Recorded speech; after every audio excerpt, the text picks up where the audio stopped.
अटक जेल के कैदी नंबर 804 इमरान अहमद खान न्याजी के जराइम की तफसील मुलाहिजा फरमाएं। पहला जुर्म, जिस मुल्क की गरीब लाचार अवाम के हजारों लोग माहाना कैंसर से मर जाते थे, उस कौम को चंदा जमा कर करके 3 कैंसर अस्पताल बना कर दिए जहां 70% लोगों का मुफ्त इलाज होता है। जुर्म नंबर 2, जब इसकी साबका अहलिया जमाइमा ने इसे कहा कि या मेरे साथ लंदन में ऐश की जिंदगी गुजारो या मुझे छोड़ दो, तो इसने पाकिस्तान को चुन लिया, बीवी को छोड़ दिया, यहाँ तक कि लाखों पाउंड जो जमाइमा की दौलत से इसे मिलने थे वो ये कहकर ठुकरा दिए कि मुझे इन पैसों की कोई जरूरत नहीं। तीसरा जुर्म, 40 सालों से एक दूसरे को सियासी इक़्तिदार बांटने वाले सियासतदानों को अवाम के सामने इसने एक्सपोज कर दिया।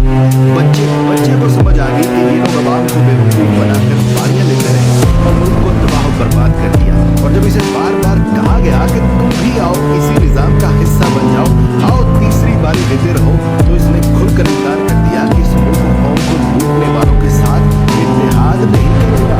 चौथा जुर्म, इसने अपने इक़्तिदार के दौरान मुस्लिम दुनिया को इकट्ठा करने की जसारत की। हुर्मत रसूल सल्लल्लाहु अलैहि वसल्लम का मुकद्दमा आलमी बिरादरी के सामने रख दिया और दुनिया को मजबूर कर दिया कि वो हमारे नबी पाक सल्लल्लाहु अलैहि वसल्लम की शान में गुस्ताखी करने वालों को पागल करार दें, और इसकी तो करारदाद भी पास करवा दी।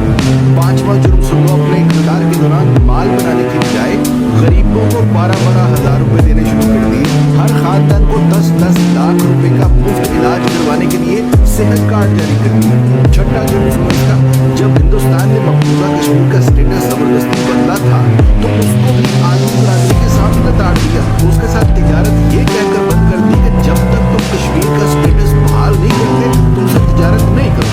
सातवां जुर्म, जब इसे पूछा गया कि क्या माजी के सियासतदानों की तरह आप भी अमेरिका को इजाजत देंगे कि वो पाकिस्तान में बैठकर अफगानिस्तान पर हमले करें, तो इसने कह दिया एब्सोल्युटली नॉट।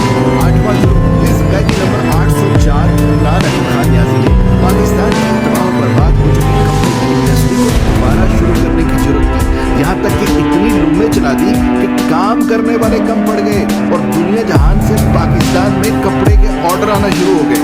जुर्म नंबर 9, जब इसे इक़्तिदार से जबरदस्ती निकाल दिया तब भी ये मुल्क छोड़कर भाग नहीं रहा था।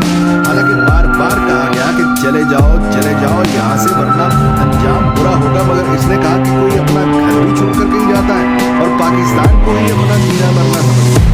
10वां जुर्म, जब इसे कहा गया कि बाकी सियासतदानों की तरह तुम भी मगरिब को ज़मीनी खुदा मान लो, जान छुड़ा लो और उनके आगे सर झुका लो, तो इसने न सिर्फ खुद इनकार कर दिया बल्कि अपनी कौम को भी यही सिखाने लगा कि झुकना सिर्फ रब के आगे है, किसी इंसान के आगे नहीं झुकना। जुर्म नंबर 11, जहाँ नए सिनेमा घरों की जरूरत थी वहाँ इसने रहमतुल्लिल आलमीन अकेडमी बना दी। जहाँ स्कूलों में डांस टीचर, म्यूजिक टीचर भर्ती करने थे वहाँ इसने स्कूलों में यकसा निसाब और कुरान व हदीस की किताबें लाजमी करार दे दी। 12वां जुर्म, इसने गरीब और अमीर के लिए एक जैसा इंसाफ मांगना शुरू कर दिया। कहने लगा गरीब का भी उतना ही हक है जितना अमीर का है। जुर्म नंबर 13, PIA का जो अमेरिका में रोज वैलेट होटल हमने अब गिरवी रखा है ये उसे 2 साल पहले आजाद करवा के कौमी असासों में शुमार कर रहा था। 14वां जुर्म सुनो, ये ओवरसीज पाकिस्तानियों से लाड करता था, उन्हें एक बाप की तरह सहूलियात देना शुरू कर दी। फिर उन्हें वफात पाने वाले ओवरसीज पाकिस्तानियों का जस्ते खाकी पाकिस्तान लाने से लेकर तदफीन तक का सारा खर्च बैतुल माल से देने लगा। फिर उन्हें जेलों में कैद पाकिस्तानियों को आजाद करा कर पाकिस्तान ला रहा था और यहाँ तक कि ओवरसीज पाकिस्तानियों को वोट डालने का हक देने लगा था। जुर्म नंबर 15, जिसने